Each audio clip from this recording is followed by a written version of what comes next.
प्रश्न सटीक, सफा जवाब, एउटा सिधापनको खोज, सीधा कुरा।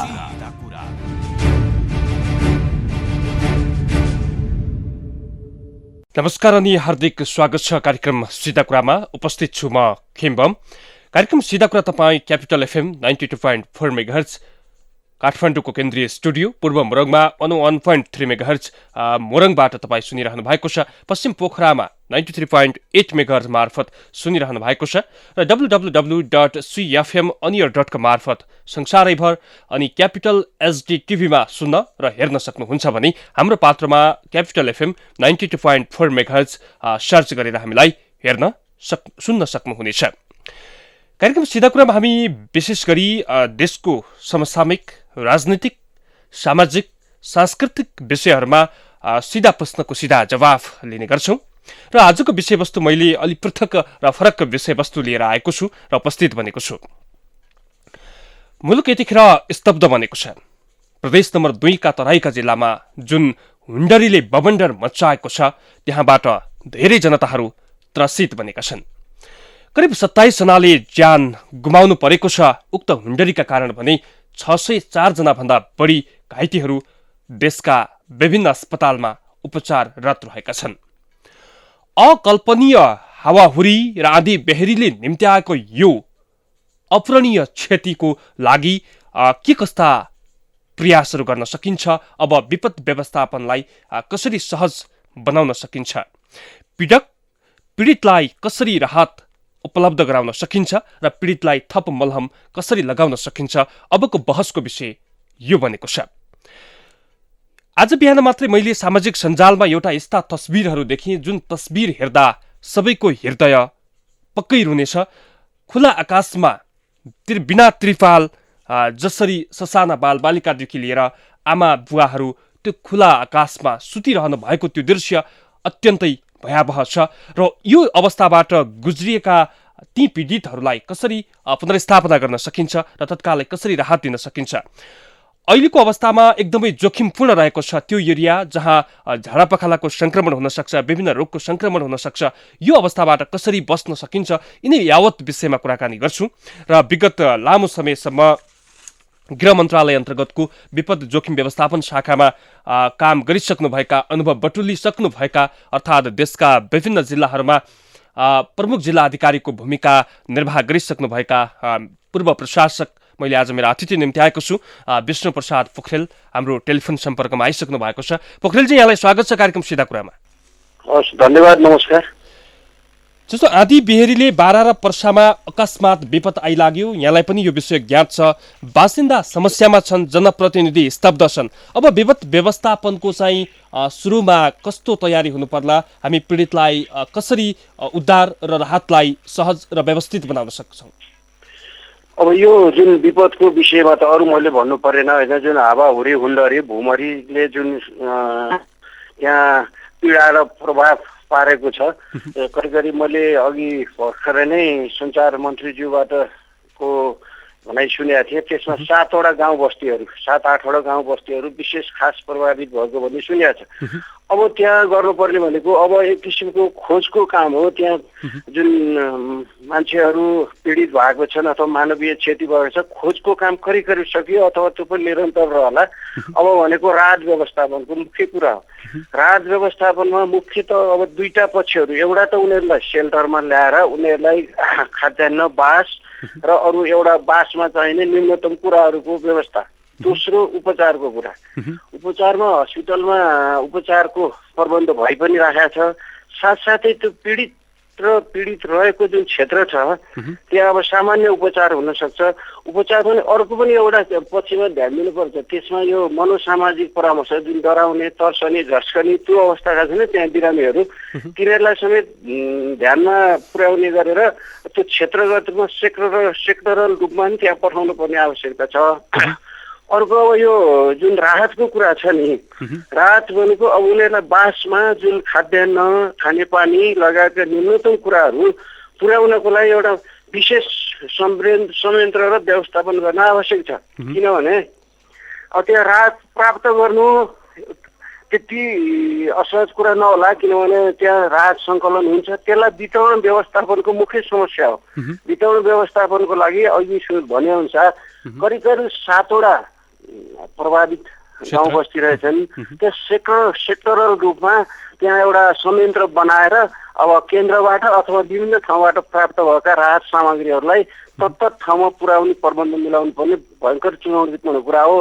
राहत प्राप्त गर्नु एउटा कुरा हो, त्यसलाई सङ्कलन, त्यसपछि प्राप्ति, त्यसपछि भण्डारण गर्ने व्यवस्थित, त्यसपछि तिनीहरूलाई प्रत्येक पीडित प्रभावित परिवारहरू र पीडित व्यक्तिसँग पुर्याउने कुराहरू नै चुनौतीपूर्ण छ। तपाईँ यो संयन्त्रमा लामो समयदेखि चाहिँ लाग्नु भएको छ, यहाँलाई चाहिँ धेरै अनुभव छ। यो अहिलेको अवस्थामा विपद व्यवस्थापन केन्द्र र स्थानीय तह बीच चाहिँ कसरी समन्वय गर्नु पर्ला? जस्तो अहिले प्रदेश र स्थानीय तह, त्यसै गरी सङ्घ सरकार, यो 3 तहको सरकार बनिरहँदाखेरि केन्द्र सरकार र प्रदेश सरकारको समन्वय अर्थात् केन्द्रको भूमिका र स्थानीय तहको सक्रियता चाहिँ कस्तो हुनु पर्ला पोखरेलजी? अहिले हामीले देखिहाल्यौँ, हिजो सामान्य प्रधानमन्त्रीज्यू देख्नुहुन्छ, केन्द्रीय स्तरको अब मन्त्रीज्यूहरू र अरू प्रदेशका मुख्यमन्त्री लगायत सबै यो मुलुकको सबै राजनीतिक दल सबैको त्यहाँ ध्यान केन्द्रित भएको छ होइन। अब त्यसको लागि यो मुख्यतः त्यो फिल्ड लेभलमा छ नि, स्थानीय स्तरमा जाँदाखेरि एउटा जिल्लामा केन्द्रमा त्यो जिल्लाको अथवा प्रभावित क्षेत्रमा एउटा स्टियरिङ कमिटी बनाउनु पर्छ, जुन त्यसले मूल विषय हेरोस्।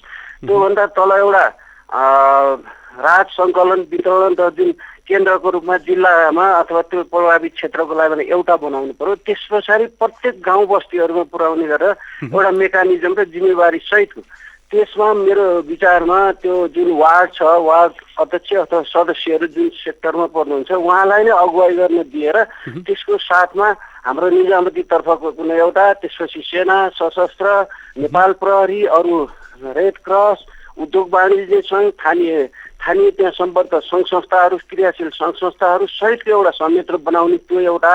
त्यस पछाडि के हुन्छ भने पीडित र प्रभावितहरूको लगत र विवरण सङ्कलनको काम पनि साथसाथै भएको हुनुपर्छ र पीडित प्रभावितहरूमा नै मुख्यतः मृतकहरू भए, मृतकको घर परिवार, त्यसपछि अत्यन्त प्रभावित त्यो गरिब विपन्न अत्यन्त असहाय त्यस्तो खालको र अरू पीडित प्रभावितहरूको एक ढङ्गको त्यो संयन्त्र र त्यहाँ संयन्त्रको परिचालन गरेर विभिन्न किसिमको त्यस अन्तर्गत पनि रहने कर्मचारीहरू भयो, अरू सहयोगीहरू भयो, भोलिन्टियरहरू भयो, त्यसको माध्यमबाट पीडित प्रभावितहरूको यथार्थ विवरण लिएर तिनीहरूको आवश्यकता कुन खालको आवश्यकता छ त्यसलाई समेत पहिचान गरेर त्यहाँ सम्बोधन गर्नुपर्ने हुन्छ।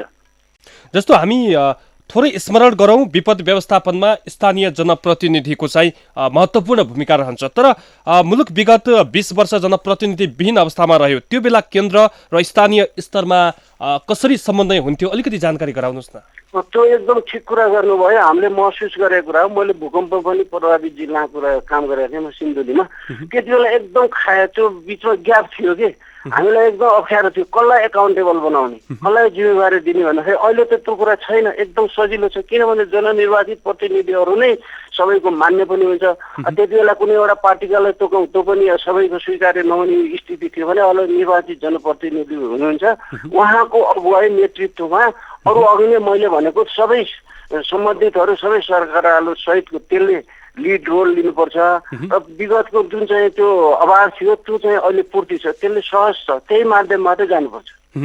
भनेपछि जिल्ला स्तरमा प्रमुख जिल्ला अधिकारीको समन्वयकारी भूमिका त उत्कृष्ट रहनु पर्ला नि पोखरेलजी यतिखेर यो अवस्थामा? एकदम, त्यो त अघि नै मैले भने त्यसमा कमान्ड पोस्ट हुन्छ होइन, कमान्ड पोस्टको रूपमा प्रमुख जिल्ला अधिकारी रहन्छ। कमान्ड पोस्ट भन्दा माथि त्यहाँ के हुन्छ भने त्यो क्षेत्रका जनप्रतिनिधि जुन चाहिँ निर्वाचित सांसदहरू जो हुन्छ प्रदेशको र केन्द्रको, त्यसपछि त्यहाँको मेयर अथवा मेयर गाउँपालिका अथवा नगरपालिका दुइटैको मेयरहरू सहितको एउटा स्टियरिङ कमिटी निर्देशन समिति बनाउनु पर्ने हुन्छ। त्योभन्दा तल कमान्ड पोस्ट भनेर प्रमुख जिल्ला अधिकारी सहितको अब सुरक्षा निकाय र अरू सम्बन्धित हाम्रो लाइन एजेन्सीका अफिसर त्यो हुन्छ। त्योभन्दा तल एउटा वितरण संयन्त्र भनेर एउटा जिम्मेवार रूपमा त्यसमा सबै राजनीतिक दल जनप्रतिनिधि सहित राख्ने, त्यो भनेको राहत सङ्कलन गर्ने र त्यसलाई भण्डारण र व्यवस्थित गर्ने र अनि त्यहाँ मार्फत अनि वितरण केन्द्रहरू अघि नै मैले भने त्यहाँ कतिवटा हुन सक्छ, अहिले सुने अनुसार 7वटा गाउँ बस्ती छ भने त्योभन्दा बढी त्यो गाउँ बस्तीलाई पनि अझै विभाजन गरेर खास खास टोलमा पुर्याउने गरेर एउटा मेकानिजम बनाइदियो भने सर्र त्यो ठाउँहरूमा सामग्रीहरूको कुन ठाउँमा के कस्तो आवश्यकता छ त्यसलाई त्यसरी हामीले त्यो प्राप्त भएको राहत सामग्रीहरूलाई पुर्याउने। अर्को कुरो जनजीवनलाई सहज बनाउनको लागि बिजुली टेलिफोन बाटो त्यसको लागि छुट्टै टिम खटाउनु पर्ने हुन्छ। त्यसो भने जस्तो अब केन्द्रबाट त आवश्यक त्यो अब स्रोत साधनको लागि संयोजन गरिदिने जुटाइदिने अब रकम भोलि राहत रकम वितरणको कुरा आउँछ।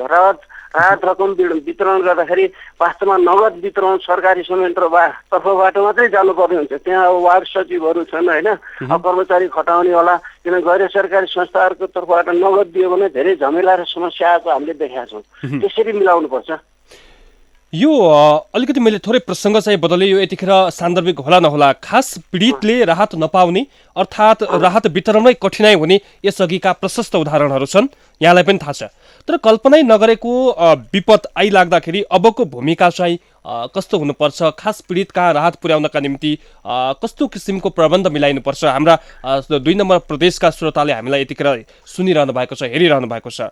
मैले अहिले अघि पनि अलिकति नि भने होइन, त्यसमा के गर्छ हामीले प्राथमिकीकरण गर्नुपर्छ कि अब त पीडित र प्रभावितहरूको त लगत सङ्कलन गरेर एक ढङ्गको त्यो सुरुवात पनि भइसकेको छ। त्यो प्राप्त गरेर अनि त्यस पछाडि तत्त ठाउँमा पुर्याउनको लागि त्यो प्राथमिकीकरण भनेको जस्तो कुनै एउटा भूगोलको क्षेत्रभित्र वार्डमा भनौँ न, वार्डमा अहिलेको वार्ड होइन पहिलाको वार्डलाई पनि आधार लिन सकिन्छ क्या। त्यो सानो सानो इकाइमा हुन्छ नि, त्यहाँ कतिजना पीडित प्रभावित छन्, कति मृतक छन्, त्यस पछाडि अनि अत्यन्त असहाय गरिब विपन्न त्यो कतिजना छन्, र त्यसपछि क्षतिको अवस्था तिनीहरू कुन खालको क्षतिको गम्भीर्यता कस्तो छ त्यसको आधारमा लगत सङ्कलन गरेर अनि करिब त्यहाँ बसेर एउटा सर्वदलीय त्यो अघि नै भनेको संयन्त्रले 1 नम्बरको जस्तो 10वटा 50वटा राहत प्याकेट गयो कि राहतको लागि त्रिपालदेखिबाट सबै गयो भने त्यो पहिलो प्राप्त गर्ने को हुन सक्छ?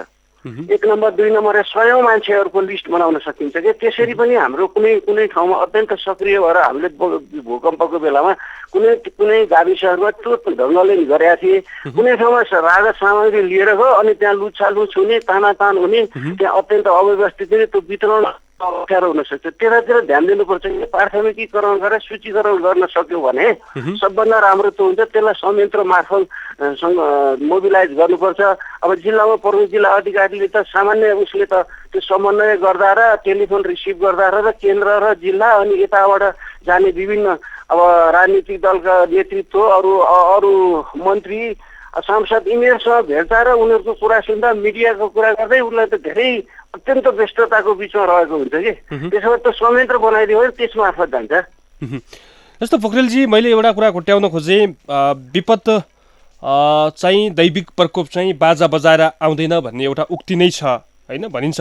र अहिलेको अवस्थामा जुन यो बारा र पर्सामा एउटा हुन्डरी देखियो, पोखराबाट एकैचोटि मडारिएको आकाश बारा पर्सा हुँदै महोत्तरी हुँदै काकड भित्तासम्म गएको छ। यहाँ पूर्वानुमान महाशाखा मौसम पूर्वानुमान महाशाखामा हामीले त्यहाँ उहाँहरूले देखाउनु भएको थियो, के अरे हामीले हेरेका थियौँ। तर यो प्रभावकारी उपकरण अर्थात् त्यो किसिमको जाँच गर्ने उपकरण नेपालमा नहुँदा यस्ता यी विपदहरूको चाहिँ पूर्व जानकारी नआउनु एउटा आफैमा विडम्बना छ। तर यसको व्यवस्थापन गर्न त जरुरी थियो होला नि, जरुरी त हुन्छ होला नि होइन? तपाईँले भनेको कुरा हुनुपर्ने थियो होइन। अब यो अत्यन्त अलि हाइली टेक्निकल कुरो नि हुन्छ, त्यसको हामीले त परिणाम मात्रै अहिले भोगेका छौँ नि है। त्यसको कारण र त्यसको त्योभन्दा अगाडिको पूर्वावस्थाको बारेमा जानकारी प्राप्त गर्ने त्यस्तो संयन्त्र प्रविधि होइन, जनशक्ति सबै साधन स्रोत भइदिएको भए धेरै राम्रो हुन्थ्यो होइन।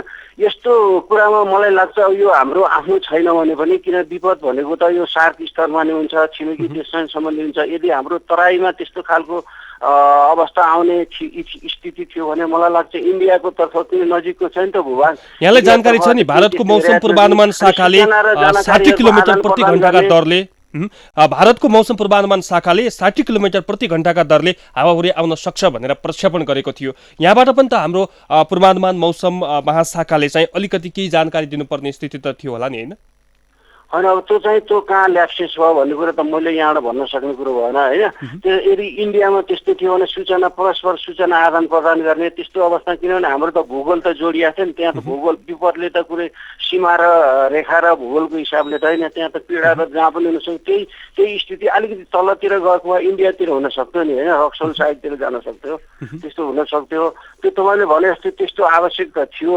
अब त्यो चाहिँ के भयो हाम्रो अब यो मौसम पूर्वानुमान सम्बन्धी विषयमा जुन विज्ञहरू हो उहाँहरूले सामान्य त्यस्तो सङ्केत पाएको भए सम्भवतः अब कुन ठाउँमा गएर के हुन्छ भन्ने खालको स्थिति उहाँले आकलन गर्नलाई अब त्यो उहाँको उपकरणको समस्या अथवा उहाँहरूको ज्ञान र क्षमताको समस्या केही हुनसक्छ।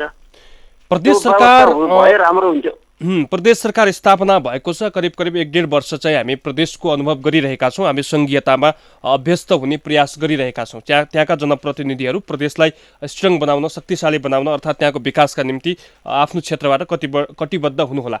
तर यो अबको संयन्त्र चाहिँ होइन, यहाँलाई किनभने विगत करिब करिब 30-38 वर्ष जतिको अनुभव छ यो क्षेत्रमा, यो सेक्टरमा यहाँले काम गर्नुभएको छ। करिब गृह मन्त्रालय अन्तर्गत नै यहाँले चाहिँ 12-13 वर्ष चाहिँ यो विपद जोखिम महाशाखामा बसेर चाहिँ काम गर्नुभयो। प्रदेश स्तरको संयन्त्र चाहिँ कस्तो हुनु पर्ला? जस्तो यो हिजो जसरी त्यो बारा र पर्सामा आएको हुन्डरी आयो, यो चाहिँ हाम्रा लागि एउटा पाठ भयो होला। विगत धेरै वर्षपछिको यो स्थिति यहाँ सिर्जना पैदा भयो। अब चाहिँ प्रदेशले चाहिँ कस्तो किसिमको संयन्त्र निर्माण गर्नु पर्ला, अर्थात् चाहिँ एकदम चाँडोभन्दा चाँडो चाहिँ पीडितलाई राहत दिन, चाँडोभन्दा चाँडो पीडितलाई उद्धार गर्नका निम्ति के किसिमका क्रियाकलापहरू अपनाउनु पर्ला? तपाईँ अलिकति सजेस्ट गरिदिनुहोस् न। होइन अब यो विपद सम्बन्धी त अब हामी नयाँ ढङ्गले, किनभने नयाँ चरणमा नयाँ आयाम के न्यू डाइमेन्सनतिर जाँदैछ यो मुलुक नै है। त्यसमा विपद व्यवस्थापन ऐन भनेर 2074 सालमा छुट्टै होइन, पहिला दैविक प्रकोप उद्धार ऐन भन्ने थियो कि 39 सालको, त्यो पुरानो थियो। त्यसको अहिले पछिल्लो अब राष्ट्रिय अन्तर्राष्ट्रिय अनुभव है र सबै त्यो अब विगतका अनुभव र त्यो सिद्धान्तहरू सबैलाई संयोजन गरेर एउटा नयाँ व्यवस्था ऐन आइसकेको छ। त्यसअनुसार एउटा प्राधिकरण, विपद व्यवस्थापन प्राधिकरणको त्यसको अवधारणा ल्याएको छ र त्यो गठन हुन बाँकी छ। त्यो केन्द्रमा रहन्छ, त्यसपछि अनि प्रदेश, अब त्यसपछि नगर गाउँ, किनभने 3 तहको सरकार भएको, 3 तहको सरकारमा त्यो खालको संयन्त्र जाला र नयाँ ढङ्गले काम हुन्छ। अब कुरा प्रदेश र गाउँहरू त अहिले त वास्तवमा उहाँहरू सुरुवाती अवस्थामा हुनुहुन्छ। अहिले त कानुनी र संस्थागत संरचनाहरू निर्माण र उनीहरूले पूर्वाधार खडा गर्ने अवस्था हो। विपदको कुरालाई यसले यसरी समय हामीलाई छुट छैन नि। विपदमा त सधैँ तयारी अवस्थामा रहने हो। अब अहिले त्यो एउटा नयाँ ढङ्गले जाने भयो। अहिलेको अवस्था त अब हाम्रो केन्द्रमा छ, जिल्लामा छ, त्यसपछि अब पहिला क्षेत्रीय कन्सेप्टमा क्षेत्रीय दैविक प्रकोप उद्धार तथा उद्धार समिति भन्ने थियो, क्षेत्रीय प्रशासकज्यूको उसमा रहन्थ्यो त्यो। अब क्षेत्रभन्दा अब प्रदेशको कन्सेप्टमा गइसक्यो र अब गाउँ र नगर छँदैछन्। त्यसरी संयन्त्र बनाउने, अब यो सूचना दिएर आउने कुरो होइन, कुन गति र कुन शक्तिमा अहिलेको हेर्नुहोस् न, कति गति कति शक्ति कति त्यो भुमरी अथवा हुन्डरी हावाहुरी त्यो खालको आयो। अब कसैले पूर्वानुमान गरेको छैन। हामीले पनि बिहान सुनेका थियौँ, 70-80 वर्षको एकजना बुढा मान्छेसँग कुरा गरेको एफएममा सुनेका थिएँ। उहाँको जीवनकालमा यस्तो खालको कहिल्यै भोगेका थिएँ, कहिल्यै देखेका थिएन भन्यो के। त्यसो भएर खै हामीले पनि सुनेका थिएन। हामीले पनि करिब करिब 40 वर्ष जति त हाम्रो स्वरमा रहने, 15-16 वर्ष जति त हामी यही क्षेत्रमै सिधै संलग्न रहने काम गरियो, यस्तो आएको थिएन। जस्तै भूकम्पहरूको हामीले सुनेका थियौँ, यो हावा हुन्डरी र यो भुमरीको त सुनेका थिएन। त्यसो भएर यो अब कहिले आउँछ भन्ने थाहा छैन। संयन्त्र त एकदमै यो अब विपद आउँछ भन्ने कुरोको पूर्व तयारीको अवस्थामा रहने। अब यो अहिले यसलाई हामीले अहिलेको यो घटनाले लेसन लर्न पनि गर्ने भयो कि यो पनि एउटा विशेष खालको, विशेष गम्भीर खालको विपत्ति आउने रहेछ भन्ने खालको हामीले भोग्यौँ र देख्यौँ नि यो। अब हामी यसको लागि पनि छुट्टै ढङ्गले सोच्ने, विचार गर्ने र तयारीको अवस्थामा रहने योजना बनाउनु पर्छ जस्तो लाग्छ मलाई। समय संवादका लागि यहाँलाई धेरै धेरै धन्यवाद पोखरेलजी। हस्, धन्यवाद मित्र है, मेरो पनि कुरा राख्न अवसर दिनुभएको उहाँ हार्दिक धन्यवाद छ। हस्, धन्यवाद। उहाँ हुनुहुन्थ्यो पूर्व प्रशासक एवं विपद जोखिम महाशाखामा विभिन्न क्षेत्रमा अर्थात् विभिन्न जिल्लामा काम गरेर अनुभव बटुलिसक्नुभएका विष्णु प्रसाद पोखरेलज्यू। हामी एकजना अर्का मेरा अतिथिसँग म कुराकानी गर्ने एउटा जमर्को गरिरहेको छु। राष्ट्रिय जनता पार्टी राजपा नेपालका महासचिव केशव झा, जहाँ विपद जोखिम क्षेत्र पर्छ, त्यो क्षेत्रमा राष्ट्रिय जनता पार्टी राजपाको एउटा त्यसै क्षेत्रबाट उहाँहरू चाहिँ निर्वाचनमा विजयी भएर केन्द्रसम्म पुग्नु भएको छ। उहाँको पार्टीलाई त्यहाँबाट बहुमत मिलेको छ। त्यहाँको उद्धार, त्यहाँको राहत र चाहिँ त्यहाँका विभिन्न किसिमका क्रियाकलापहरूलाई, त्यहाँका चाहिँ पीडितहरूलाई चाहिँ कसरी अहिले राष्ट्रिय जनता पार्टी राजपा लगायतका त्यहाँका मधेसवादी दलहरूले चाहिँ कसरी त्यहाँको व्यवस्थापन गरिरहेको छ। अर्थात् उहाँहरूले चाहिँ राष्ट्रिय जनता पार्टी राजपा नेपालले विशेष गरी त्यहाँ उद्धार र पीडितहरूलाई चाहिँ राहत दिने र चाहिँ सहयोग गर्ने भनेर जसरी घोषणा गरेको छ, त्यो प्रक्रिया कसरी चलिरहेको छ? किनभने उहाँले सोही क्षेत्रमा सोही स्थानमा बसेर चाहिँ नजिकबाट त्यहाँको पीडा निहाल्नु भएको छ, नजिकबाट त्यहाँका कार्यकर्ताहरू त्यस क्षेत्रमा जानुभएको छ। म यसै विषयमा कुराकानी गर्छु। राष्ट्रिय जनता पार्टी राजपा नेपालका महासचिव हाम्रो टेलिफोन सम्पर्कमा जोडिनु भएको छ। केशव झाजी, यहाँलाई स्वागत छ कार्यक्रम सिधा कुरामा। हजुर, धन्यवाद। मैले तपाईँलाई यो बिचमा जोड्न खोजेँ, जसरी बारा र पर्सामा एउटा हुन्डरीले चाहिँ बबन्डर मचायो, अकल्पनीय अपूरणीय क्षति चाहिँ अहिले तराईका जिल्लाले बेहोरिरहनु परेको छ र यो स्थितिलाई अहिले तपाईँले कसरी निहालिरहनु भएको छ? अर्थात् राष्ट्रिय जनता पार्टी राजपा नेपाल, किनभने तपाईँ त्यसै क्षेत्रको नेतृत्व गरेर अहिले यहाँ सत्तासीन हुनुहुन्छ, त्यसै क्षेत्रको नेतृत्व गरेर तपाईँ केन्द्रसम्म पुग्नु भएको छ। त्यहाँको उद्धार र राहतको प्रक्रिया चाहिँ कसरी अगाडि बढिरहेको छ, हामीलाई बताइदिनुहोस् न। पहिलो कुरा, यो एउटा प्राकृतिक विपत्ति हो। अब यो चाहिँ एउटा हिजो चाहिँ अस्ति चाहिँ एकदमै दुःखद घटना भयो, अकल्पनीय क्षति भएको छ। त्यहाँ हामीले त्यो घटना भएदेखि नै आफ्नो पार्टीका पुरै पङ्क्तिलाई त्यहाँ परिचालन गरेका छौँ। त्यहाँ चाहिँ सबैले आफ्नो स्तरबाट गर्ने कार्यहरूमा लाग्नु भएको छ, उद्धार कार्यमा लाग्नु भएको छ, राहतमा हामीले आफ्नो स्तरबाट जे गर्न सकिन्छ त्यो गर्यौँ। अस्ति पनि हामीले प्रदेश सरकारसँग कुरा गरेर तत्काल हिजो चाहिँ प्रदेश सरकारले आफूबाट गर्न सक्ने हुन सक्ने कामहरू, राहत घोषणाहरू, प्याकेजहरू हिजो नै घोषणा गरिसकेको अवस्था छ। हाम्रो मन्त्रीदेखि सांसददेखि लिएर प्रदेश सभा सदस्यदेखि लिएर स्थानीय तहका जनप्रतिनिधिदेखि लिएर पार्टीका पुरै ऱ्याङ्क एन्ड फाइल हिजोदेखि अस्तिदेखि नै त्यहाँ खटिराख्नु भएको छ। सबभन्दा अब त्यहाँ अप्ठ्यारो स्थिति के भयो भन्ने, अरू कुरा त ठिकै हो, मान्छेहरूलाई राति चाहिँ बास बस्नलाई सबभन्दा गाह्रो पर्ने स्थिति त्यहाँ देखिएको छ। र स्वास्थ्य उपचारमा चाहिँ मैले आज मात्रै सामाजिक सञ्जालमा आज बिहानै मैले एउटा तस्बिर देखेको थिएँ। खुला आकाशमा ससाना बच्चा, ससाना बालबालिकालाई काखीमा च्यापेर एउटा महिला सुतिरहनु भएको त्यो दृश्य एकदमै हृदय विदारक थियो। हो, यी कुराहरूलाई राहत र उद्धार र त्यहाँको चाहिँ स्वास्थ्य स्थितिलाई त्यहाँ फैलिन सक्ने सङ्क्रमणलाई चाहिँ व्यवस्थापन गर्नका निम्ति, किनभने तपाईँ त्यहाँको जिम्मेवार एउटा दल हुनुहुन्छ, तपाईँहरूका कार्यकर्ताहरूले, तपाईँहरूकै पङ्क्तिले अर्थात् तपाईँले नै उद्धार र राहतमा एकदम सक्रिय भूमिका त खेल्नुपर्ने हो नि। यो अवस्थामा हामी नै खेलिरहेका छौँ, त्यहाँ हामीले सक्रिय भूमिका निर्वाह गरिरहेका छौँ। तर के हुन्छ भने एउटा राजनीतिक दलले मात्रै केही गर्न सक्दैन। त्यहाँ गर्नलाई जबसम्म राज्य त्यसको पछाडि लाग्दैन तबसम्म एउटा राजनीतिक दलबाट मात्र पर्याप्त नहुँदो रहेछ। हाम्रो चाहिँ त्यहाँ उपस्थिति हरेक ठाउँमा पुगिसकेको अवस्था छ, हरेक घर घरमा हाम्रो उपस्थिति छ त्यहाँ। तर मैले यहाँलाई भने कि त्यहाँ सबभन्दा गाह्रो स्थिति के हो भन्ने कि त्यहाँ बास बस्नलाई अप्ठ्यारो छ र त्यहाँ चाहिँ स्वास्थ्य उपचारको सन्दर्भमा, तर त्यहाँ यहाँले भने जस्तै सङ्क्रमणहरू नफैलियोस् भनेर, महामारीको रूप नलियोस् भनेर जसरी चाहिँ हामी चाहिँ त्यहाँ उपस्थित हुनु पर्थ्यो, यो दुईटा कुरामा कमी देखिएको छ।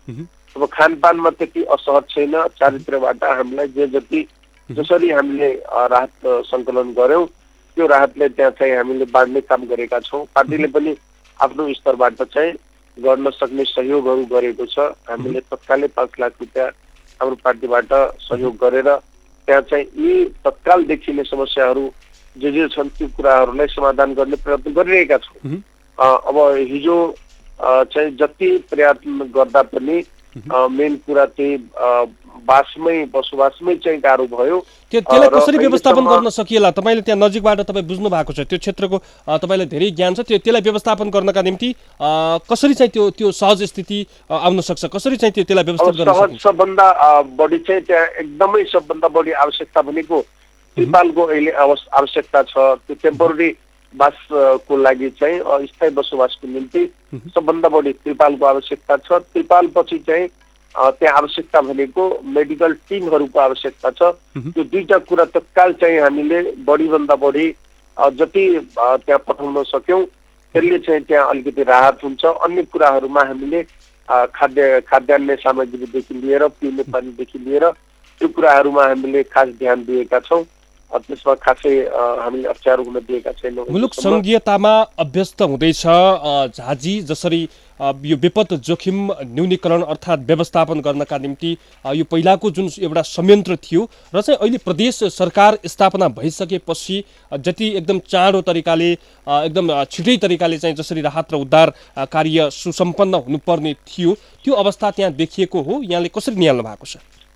त्यसमा चाहिँ मुख्य कुरा यहाँले भने जस्तै मुलुक संहितामा गयो, तर दुर्भाग्य के भयो भने अब प्रदेश सरकारहरू बन्यो, प्रदेश सरकारहरूको आफ्नो पुलिस प्रशासन छैन, आजको दिनसम्म पनि छैन। त्यही कुराहरूलाई ध्यानमा राखेर जब प्रदेश सरकारले प्रहरी ऐन ल्यायो, यहाँ ठुलो बवाल मच्यो। जबकि संविधानमा भएको अधिकार हो, हरेक प्रदेशको चाहिँ आफ्नै प्रहरी आफ्नै प्रशासन हुन्छ भनेर संविधानमा बकाइदा लेखिएको अवस्था छ। तर त्यो चाहिँ प्रयोगमा लाँदाखेरि यहाँ ठुलो बवाल हो। आजको दिनसम्म पनि प्रदेश सरकारको आफ्नो पुलिस प्रशासन छैन।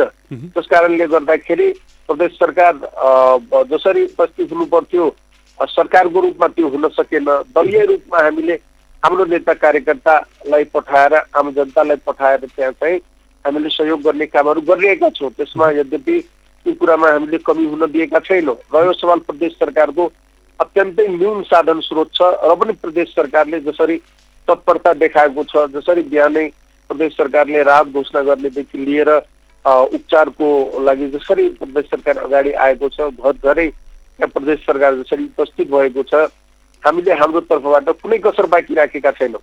तर जसरी चाहिँ सहयोग हुनु पर्थ्यो त्यो हुन सकेन। हिजो चाहिँ खालि अब यहाँबाट भिजिट गर्ने कामहरू मात्रै भयो, हुनुपर्ने राहत। दाजु, मैले तपाईँलाई यहाँनिर रोकेँ मैले तपाईँलाई एकदम आपतकालीन अवस्थामा चाहिँ त्यहाँको स्थितिको बारेमा र तपाईँले तपाईँको पार्टीले खेलेको महत्त्वपूर्ण भूमिकाको विषयमा मैले जानकारी गराउनका निम्ति आपतकालीन स्थितिमा तपाईँलाई मैले यो अन्तर्वार्तामा जोडेको थिएँ। र अन्तमा एउटा प्रश्न, जस्तो सङ्घ सरकारले अर्थात् नेपाल सरकारका प्रधानमन्त्री केपी शर्मा ओलीले हिजो मात्रै त्यहाँको त्यो प्रभावित क्षेत्रको निरीक्षण गरेर अब चाहिँ पुनर्स्थापना गर्नका निम्ति सरकार एकदम प्रतिबद्ध रहन्छ र सरकारले चाहिँ त्यहाँ पुनर्स्थापना गर्छ, राहत र उद्धारमा कुनै पनि कमी कन्जुसाई नहोस् भनेर जसरी एउटा निर्देशन दिएर यहाँ फर्किनु भएको छ। अबको मिसन चाहिँ पुनर्स्थापना गर्नका निम्ति र चाहिँ त्यहाँका पीडितहरूलाई चाहिँ सान्त्वना र घाउमा मलम लगाउनका निम्ति कस्तो प्रयास थालिनुपर्छ छोटो शब्दमा? अब त्यसको निम्ति सबभन्दा पहिला कुरा के हो भने अन्य कुराहरू पुनर्स्थापनाका कुराहरू केही दिनपछि हुने कुराहरू हो। त्यसमा चाहिँ सरकारले जसरी कुरा अगाडि सारेको छ त्यो प्रशंसनीय नै छ। तर मुख्य कुरा के हो भने अहिले तत्काललाई जुन रूपमा केन्द्र सरकार उपस्थित हुनु पर्थ्यो, राहतका कुराहरूदेखि लिएर त्यहाँ चाहिँ बसोबासको कुराहरूदेखि लिएर त्यसमा चाहिँ अझै केन्द्र सरकारको ध्यान पुग्न सकेको छैन। हिजो मात्रै मन्त्री परिषदको निर्णय हुँदा पनि खालि सैद्धान्तिक कुराहरू मात्रै गरिएको छ। गर्नुपर्ने कार्यप्रति चाहिँ ठ्याक्कै गर्नुपर्ने कार्यहरूको बारेमा मौन देखिन्छ। त्यसकारण हाम्रो आग्रह के हो भने यो अन्य कुरा अहिले आएर यसरी चाहिँ एकदम काल्पनिक कुराहरू गर्ने समय होइन।